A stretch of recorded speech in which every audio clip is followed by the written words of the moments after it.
They're waking up this morning to the latest phase in their 7-year-old long civil war. Those U.S.-led airstrikes targeting 3 sites officials say were part of the country's chemical weapons plans.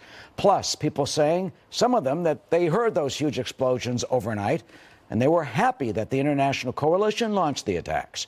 Reaction coming in at this hour from the heart of the conflict. Joining us by phone from Syria is FoxNews.com reporter Holly McKay, who is reporting that some people have told her that they are glad the U.S. is involved. Hi, Holly. Hi, Eric. Thanks for having me. What are the people telling you, and how is the situation? So a lot of people have just there's been so much anticipation all week. I think people are finally glad to see some action happening.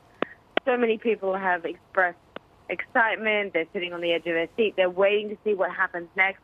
I'm a little further in the north, in Manbij, where it's a town under ISIS, and it's quite quiet now, and it's where the U.S. bases are all surrounding. And the response there was, overwhelmed with excitement that the U.S. was engaged in Syria and that finally people in the international community cared.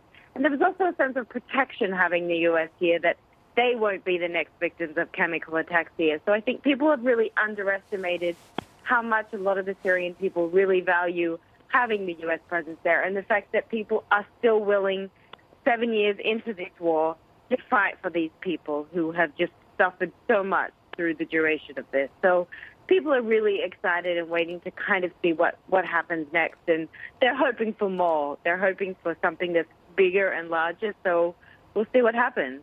You know, this has been such an overwhelming humanitarian catastrophe that the world basically let this go on.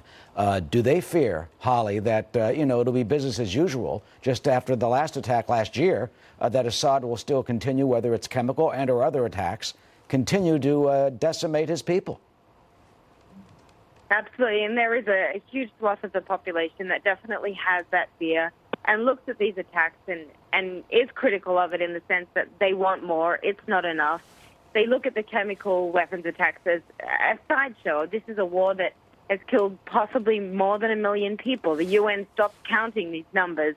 So the chemical attacks, in comparison to this entire war, is only very small. And so they're definitely hoping that somebody, anybody, the U.S. is going to stay and see this through and at least pressure the community to come together to the Geneva Conventions and try to bring an end to this protracted conflict. And do they have any doubt, at the Russian claims and the Syrian claims that, oh, this is all fake and it isn't true and it was set up by the British and the Americans, that there are no chemical attacks? That's been going on for so long, since the beginning of this war. I think people are just very used to it now. It's a kind of an eye roll moment for a lot of the people that are in this environment. They're used to that. It's nothing new to them. And it's something that people have learned to pretty much brush aside as being the propaganda that it is. And they're just hoping that there won't be another chemical attack and that somehow this can come to an end. And I think for a majority of Syrian people outside of the Assad loyal base, they don't see a future of Syria with him at the helm. So the next step is what is the next step for Syria? And they're hoping that this latest involvement with the U.S. will bring us to that conclusion. And that eventually, they say, would be the Geneva process. So, of course, we should see. Holly McKay, who's in Syria this Saturday afternoon. Holly, as always, thank you. Good to hear from you. Take care of yourself while you're there, and we'll be checking in with you a lot. Thanks, Eric. Take care. You too, Holly.